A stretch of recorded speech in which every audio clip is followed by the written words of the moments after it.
சாஸ்திர சம்ரட்சணம் லோக சம்ரட்சணம்ங்கிற அந்த எண்ணத்தோடு கூட அந்த காலம் முதல் அத்வைத பரம்பரில் வந்து எல்லாரும் இது பண்ணிட்டே வந்திருக்கு. அதுதான் பெரிய விசேஷம். அத்வைதம் எத்திர துவைத்தம் ந வித்யதே தது அத்வைதம். எந்த இடத்துல இரண்டாம் வஸ்து தெரியாமல் ஒரே ஆத்மா மாத்திரம் தெரியுதோ அதுதான் அத்வைதம் அர்த்தம். அத்வைதம்னா இரண்டற்றதுன்னா அப்போ 3 இருக்கலாமான்னு கேட்டான். அதுக்காக என்ன சொன்னாங்கன்னா 3 வச்சுட்டு திருப்பி அத்வைதம் வராது. எத்தனை துவைத்தம் ந வித்யதே, எந்த இடத்துக்கு வந்தாக்க துவைதமே தெரியாமல் போகுமோ அப்போ 3 வந்தால் என்ன ஆகும்? அப்போ துவைத்தம் வந்துருமேங்க, 3 இருக்குமே 4 இருக்குமே.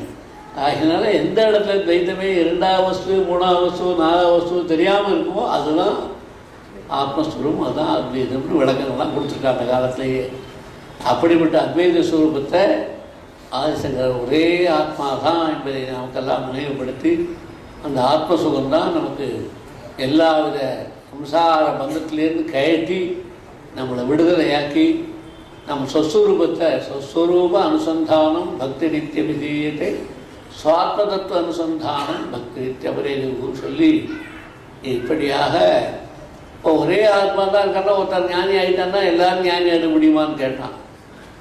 ஒரே ஆத்மா தான் இருக்கு, அது அவன் புரிஞ்சுக்கிட்டான்னா வாஸ்துவம் அவன் புரிஞ்சாந்த நீ புரிஞ்சுக்கலையே. அதனால தான் நானாஜீவவாதம் ஏகஜீவவாதம்னு 2 திசா இருக்கு. தமிழில் கூட நானாஜீவவாத கட்டளைன்னு ஒரு புஸ்தகமே தமிழில் இருக்கு.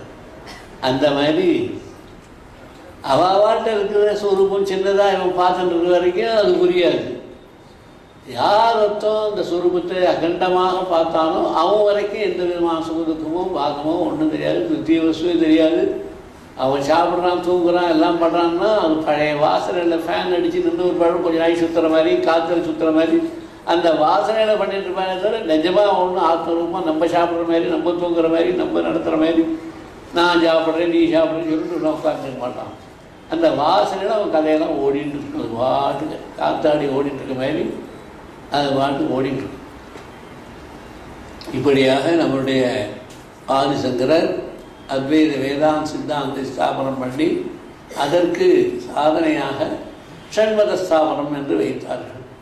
அந்த ஷண்மத ஸ்தாபனத்தை பார்த்தோம்னால் எல்லாம் ஒரே சுரூபம் தான். அதுலேயும் 6 சுவாமி மாதிரி நமக்கு தோணினாலும் கூட 6 ஒரே சுரூபம் தான். 7 சுரூபம் கிடையாது, 3 சுரூபம் கிடையாது, ஒரே சுரூபம்